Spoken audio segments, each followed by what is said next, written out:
In a country of more than 60 million people and in an age where we can instantly connect with friends, relatives and even strangers around the world, it may seem counterintuitive that any of us could find ourselves feeling lonely. Yet more than 9 million of us say that we always or often feel lonely. 200,000 older people have not had a conversation with a friend or a relative in more than a month. The British Prime Minister appointed a Minister of Loneliness today. The new role will tackle solitude in the UK, where more than 1 in 10 people feel isolated.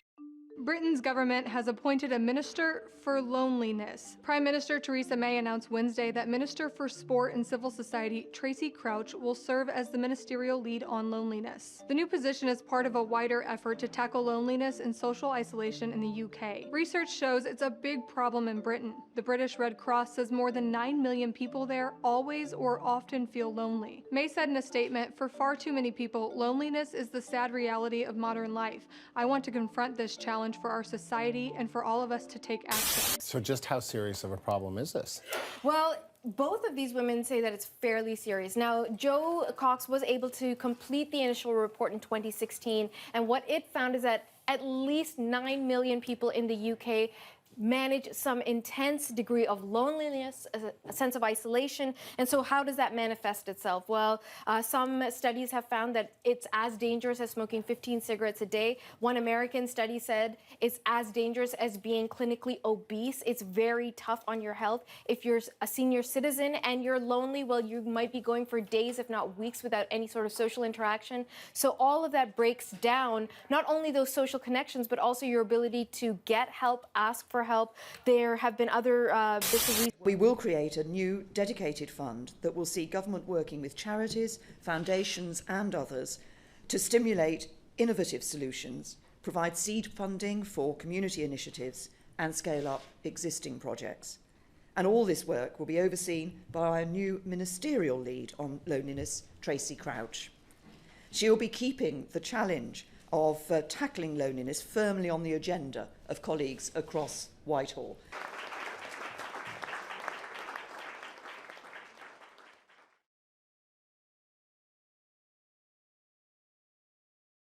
I can go for days, at least, a few days without speaking to anybody.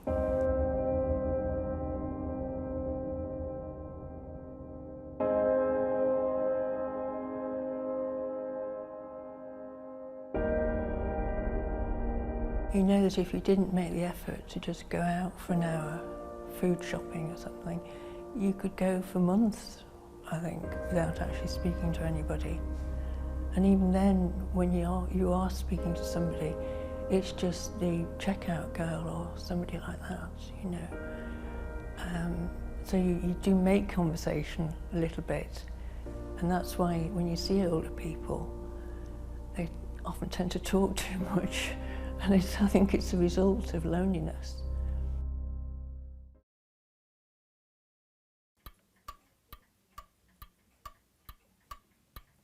If you've never been lonely, you don't realise what it is like. It feels as though you've been dumped in the deep end and there's nobody there to rescue you. Well, you go hours and hours, never speak to anybody.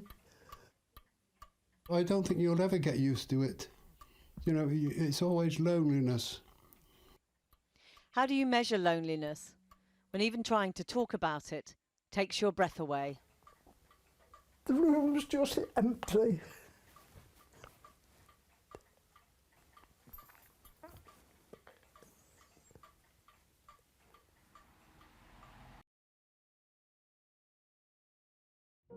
I met my wife in Naples.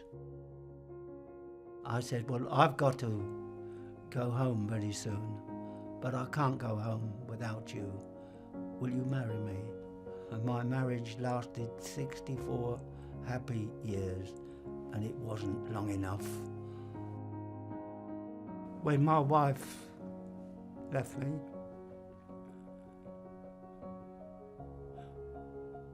I was devastated.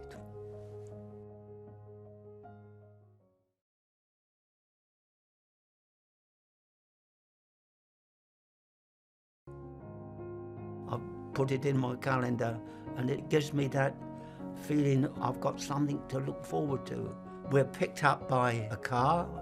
Sometimes it's, quarter of an hour drive. Sometimes it's farther away, maybe half an hour.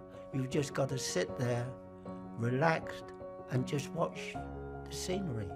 Quite often it's in places I haven't been before. Sometimes it's somewhere I know, and I say, I know, I've been here. It's not so much the tea and the cakes, but it's the important bit is getting together, being able to talk to one another. God bless these people that do this sort of thing, because they don't know really how much it's appreciated. You're sorry that the day has ended, but you feel exhilarated. You've unburdened what's been pent up for a month. Maybe you wanted to talk about something, and then you can relate to somebody there and tell them. Oh, it's a journey that it's so important.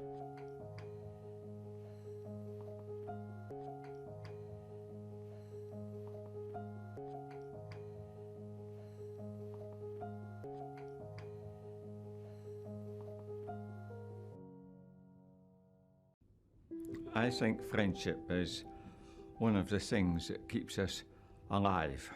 I think it is very important to have some friends and try to meet new ones.